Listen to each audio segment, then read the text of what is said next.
Dahil iniwan siya ng may-ari nitong pusa.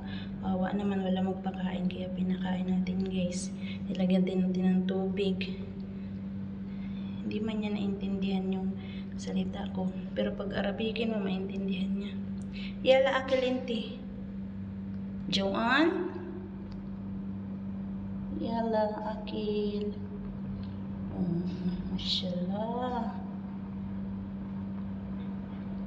يلا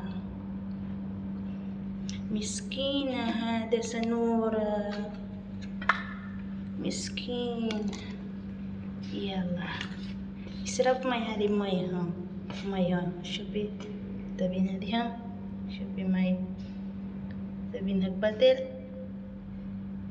مي يلا أكل بعد انت جوعان كتير يلا أكل Yala.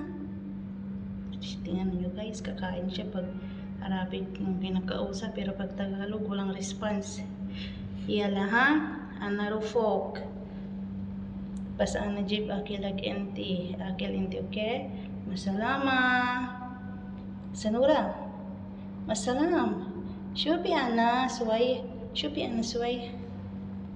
Yala, bye bye. Masalam. Guys, uwi na tayo.